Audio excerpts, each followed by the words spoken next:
Japan की राजधानी Tokyo गर्मजोशी से मिलते दो हाथ। भारत के विदेश मंत्री एस जयशंकर और जापान के प्रधानमंत्री फूमियो किशिदा, बीच में रक्षा मंत्री राजनाथ सिंह। ये हाथ तो टोक्यो में मिल रहे हैं, लेकिन बेचैनी बीजिंग में महसूस हो रही है। एक और तस्वीर देखिए, फोटोशूट में हाथ उठा अभिवादन करते जापानी पीएम। एक और भारत के विदेश मंत्री और रक्षा मंत्री, दूसरी तरफ जापान के उनके समकक्ष नमस्ते की मुद्रा, चेहरों पर मुस्कान। मौका था भारत और जापान के बीच रक्षा और विदेश नीतियों की दूसरी 2+2 लेवल की बातचीत का। दोनों देशों की दोस्ती की तस्वीर आने वाले दिनों में चीन की नींद उड़ाने वाली है। हिंद प्रशांत क्षेत्र में चीन के आक्रामक और विस्तारवादी रवैये पर भारत और जापान पैनी नजर रखे हुए हैं।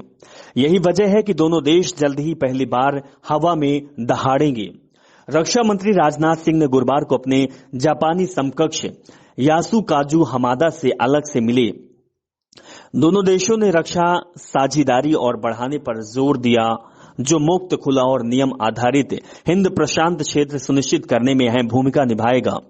इस दौरान एयर कॉम्बैट एक्सरसाइज पर मुहर लगी। जल्द ही दोनों देशों के लड़ाकू विमान गरजेंगे और युद्ध कौशल का मुजाहिरा करेंगे। रक्षा के क्षेत्र में सहयोग और मजबूत किए जाएंगे। दोनों देश मिलकर अत्याधुनिक वेपन सिस्टम विकसित करेंगे। भारत और जापान के रक्षा मंत्री ज्वाइंट एयर कॉम्बैट एक्सरसाइज के लिए न सिर्फ राजी हुए, बल्कि जल्द ही इसे शुरू करने और नियमित करने की मंशा भी जाहिर कर चुके हैं। भारत और जापान की आर्मी पहले से ही नियमित तौर पर धर्म गर्जियन एक्सरसाइज करती रही।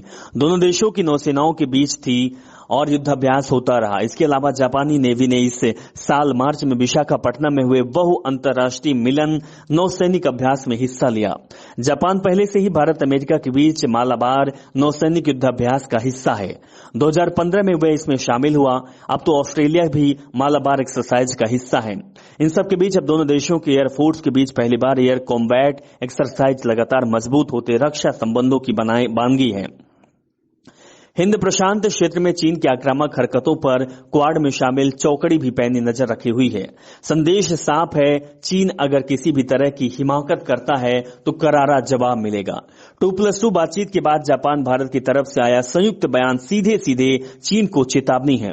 टोक्यो ने कहा है कि वह राष्ट्रीय सुरक्षा के लिए हर विकल्प को आजमाने के लिए प्रतिबद्ध है, जिसमें काउंटर स्ट्राइक वैकल्पिटीज के शामिल है, यानी अगर जरूरत पड़ी तो जवाबी हमले की मुकम्मल तैयारी की जाएगी। बयान में कहा गया है कि जापानी पक्ष ने अगले 5 साल के भीतर अपनी रक्षा क्षमताओं को पूरी तरह मजबूत करने का अडिग इरादा जाहिर किया है। इसके लिए रक्षा बजट में काफी बढ़ोतरी भी हुई है। पूर्वी लद्दाख सेक्टर में एलसी पर पिछले 2 साल से ज्यादा वक्त में भारत और चीन तानातनी चल रही है। हालांकि कुछ इलाकों में दोनों देशों की सेनाएं वापस लौटी, लेकिन तनाव पूरी तरह खत्म नहीं हुआ। दूसरी तरफ चीन दक्षिण चीन सागर में भी लगातार आक्रामक बना हुआ है। पड़ोसी ताइवान को धमका रहा है। इसके वायुसेना में अपने लड़ाकू विमान भेजकर धौंस भी दिखा रहा है। इससे जापान भी सतर्क है और अपनी सैन्य क्षमता को बढ़ा रहा है, ताकि ताइवान जल डमरू मध्य में अगर चीन कोई खुराफात करे तो उसका करारा जवाब भी दिया जा सके।